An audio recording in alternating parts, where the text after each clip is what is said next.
Now we have 6 cum laudes.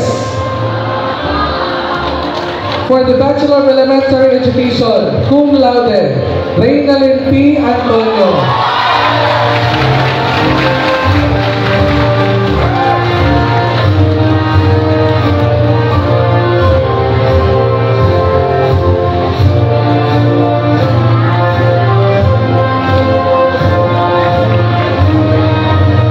The Bachelor of Elementary Education, cum laude, May Ann B. Solomon.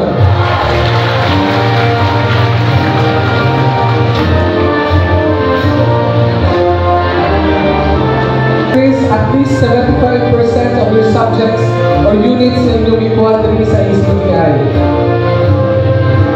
Cum laude from the Bachelor of Secondary Education, Major in Values Education, Wenjel Kyle G. Pantonial.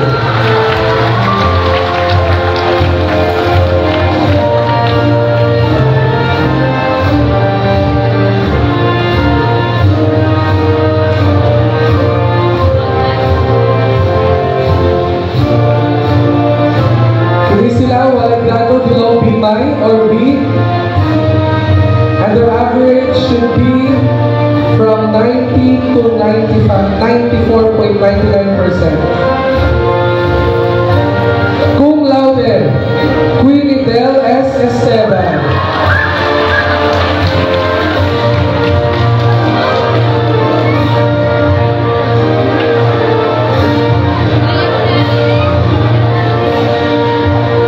From the Bachelor of Elementary Education, cum laude, Gializa O. Candado.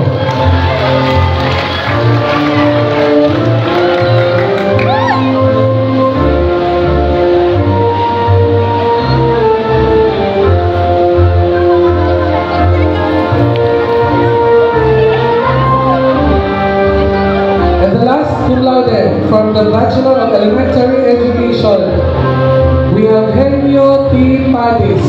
Wow!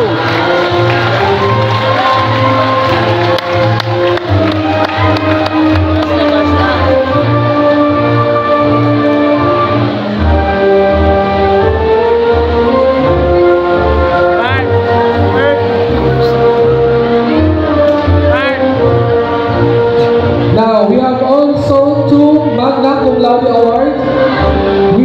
These students have no grades below B, and they have the average of 95 and above.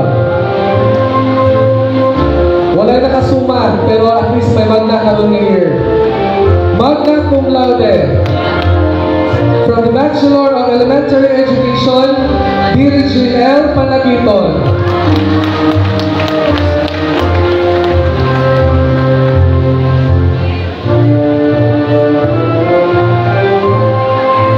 And the magna cum laude and the class valedictorian,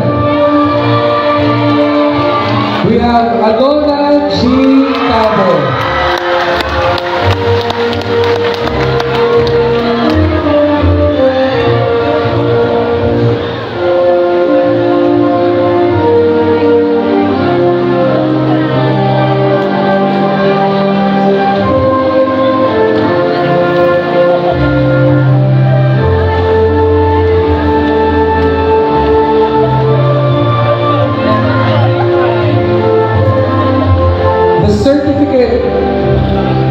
Of the Leadership Award, the last but not the least award.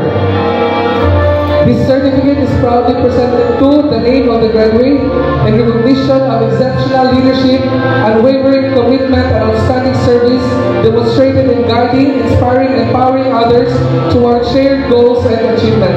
Your exemplary character, integrity, and vision have made a lasting impact on your peers and institution. This award stands as a testament to your remarkable ability to lead with purpose, compassion, and excellence. Given this 11th day of May 2025 at MBA Alumni Gymnasium, Amunan, Tupig, South Cotabato. Signed, Pastor Romulo D. Tubales, LPT MAE, Vice President for Student Affairs and Leadership and Services, Alberto D. Alojado, Vice President for Finance, Ismael R. Asuncion, Vice President for Academic Affairs, Gladden O. Flores, College Dean, and Pastor Joel A. Mandresa, School President. The Certificate of Leadership Award is proudly presented to Wendell Kyle G. Pantolian.